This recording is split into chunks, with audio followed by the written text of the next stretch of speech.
Good morning, ladies and gentlemen. Welcome to XYZ Consulting. My name is David Alexander.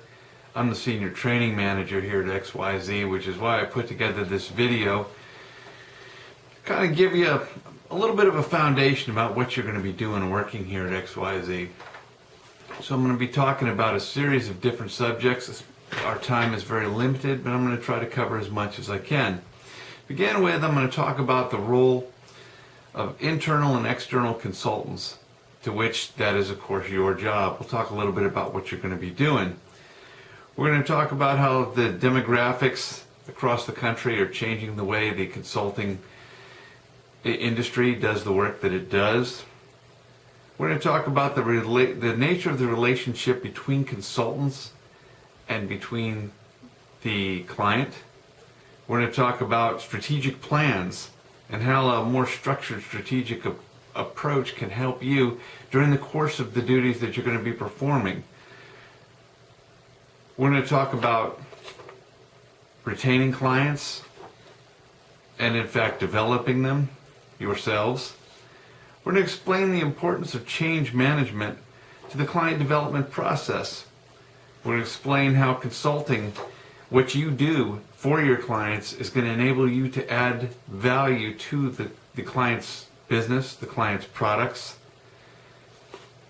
And last, we're going to talk about possibly a couple other smaller topics related to what you're going to be doing. And afterwards, if you care, someone will be down to answer your questions. Okay, to begin with, the role of the internal and external consultant. What you are going to be doing. It's going to be your job to be in the eyes of the client. You're going to be the subject matter expert. You're going to be the one that comes in, sees an issue that is a problem that's occurring within their company, and you're going to be able to apply your technical skill as well as your consulting skills to solve that problem for the client, and in a way that benefits the client and benefits his or her company, adds value to that company. Now, there's a slight difference between an internal and an external consultant, of course. An internal consultant is just that, within the client's company. An advisor to the client, a subject matter expert within the client's company that's able to offer advice and is able to offer possible fixes to the problems. An external consultant is what you are. An external consultant is somebody that is hired in, contracted in from the outside, such as us at XYZ Consulting, to come in from the outside and attempt to solve that problem. The primary difference, that the one thing that gives us the advantage, is a fresh set of eyes. Oftentimes the internal consultants, especially given the politics of a particular organization, may be too close to the problem, too close to the trees to see the forest, so to speak, whereas you, coming in from the outside, will be able to step back away from those politics, see the entire problem, do the proper research, do your interviews, and then be able to make the proper recommendation to solve that problem. Which brings us to demographics. You're going to note that the demographics within any given company or within any given neighborhood anymore have changed vastly over the course of the last several decades. In fact, they're constantly changing. And by that I mean, of course, educational makeup, racial makeup, different types of jobs, different positions, different levels of education, different socioeconomic status, especially in these tough economic times. People that you may have trained to consult back during your college years may in fact be different than the ones that you actually encounter in a given client's company. Workforces are more diverse. There's different levels of education, different levels of quality of expertise within the various companies that you're going to be working with. And basically, whether you're talking to a factory worker or the senior manager, you're going to need to know how to communicate to those individuals. Which brings us to the relationship that you're going to have with the client. A client-consultant relationship can be nearly anything.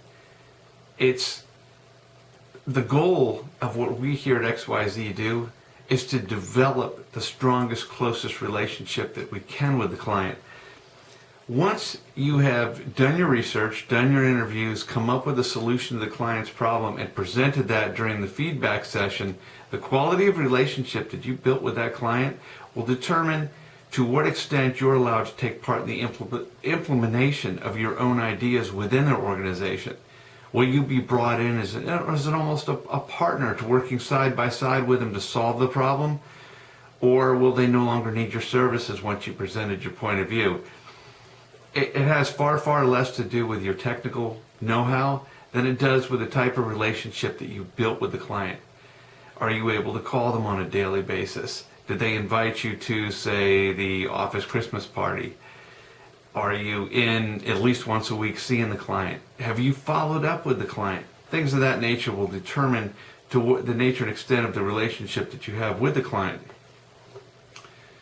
Okay, a strategic plan. Every organization should have a strategic plan, a long-term plan as to how the business model is going to run and function. Well, how you integrate the advice that you give your client into their strategic plan is going to become very, very important. Therefore, it's important that you know what their strategic plan is, which brings us back to the relationship aspect, of course. You should be close enough to understand what their strategic plan is. And when you develop your plan for implementation of your solution to their problem prior to the feedback session, you also should have a strategic plan in mind for how that's going to be implemented and how it's going to be monitored and checked as you go through that implementation process. Now, as far as developing and retaining clients, XYZ has a very, very large client base, many of which you may be assigned to either as individuals or as teams to help to evaluate and isolate their problems and work with them. Again, getting back to the relationship, if you develop a close enough relationship with your client, that client is going to pass on your information via word of mouth to other senior leaders in other companies. That's how we develop our clients. We retain them by providing the very best customer service, by developing the very closest relationship that we can, and if possible, working with them as partners throughout the implementation of our solutions so that we're able to build up that credibility not only with the first client but with any developed clients after that. Now we get to change management. It's going to be one of the most difficult parts of your job. Obviously, if there's a problem within an organization and you are able to discover a solution to that problem, whatever that solution may be is undoubtedly going to involve either a change to the strategic plan of that organization or a change to the daily operational functions of that organization or possibly a personnel change. No matter what you do, there's going to be some change. And it is that you're going to be implementing is the change to the organization. How that change is received is going to depend to a great extent on whether your solution works to solve the problem and on to the extent of the relationship that you built with the client being the senior leader, but also the subordinate leaders and even all the way down to the factory worker on the floor. The interactions that you've had, the confidence that they have in your credibility, that your idea, your solution, and the change that it brings about is going to solve the problem and add value to their organization. Now, the way in which it adds value is that if there's a problem within an organization, there's something that is preventing them from being able to market a product, from being able to see a profit during the course of the marketing of those products or services, and therefore they are losing resources in dealing with that problem. As you develop the solution, present your solution during the feedback session and help to implement it. As that problem becomes a non-issue within that organization, they will then be able to move forward to market the products accordingly, get a greater profit. And in addition to that, if your ideas can go even a step further than that and help them to revolutionize their business model and their operational practices, you can add a great deal of value to that company. And it's important that we do that because your clients are going to be paying XYZ a great deal of money. They are going to want to see value in their organization based upon the money that they have spent with the organization. If you're unable to solve their problem, or you solve it in a way that is unsatisfactory, then we can in good conscience charge them for that time. And in addition to that, your relationship with them is going to be over, as is the relationship with any additional clients. You see how all this is tying in? So lastly, I'd like to talk about, again, bringing it back to the relationship with the client. Don't be afraid to go to the organization, to press the flesh, so to speak, deal with individuals at all levels within the process that you're trying to correct. Don't be a stranger. Don't be nervous about interacting with them. Build your credibility. They should see you when you walk through the door as the one who can solve the problems, the one who can make their company better. They should have that confidence in your ability to do those things. And we do that through familiarity. We do that through great customer service. If there's a phone call from one of your clients, you should have returned that call no later than a half a day later. And you should have provided that client with exactly what they needed. If you have any questions into how to perform your duties, how best to interact with the clients, how best to add value to the organization, how best to implement your changes and to manage the changes that are going to occur, that's why you have supervisors. Come to your supervisor, come to me. I'd rather sit down with you now. Keep a good client, develop a good client, retain a good client, build those relationships, develop a future with our clients, and better yet, to be a part of that future than to allow a client to slip away from us because we could have done a better job.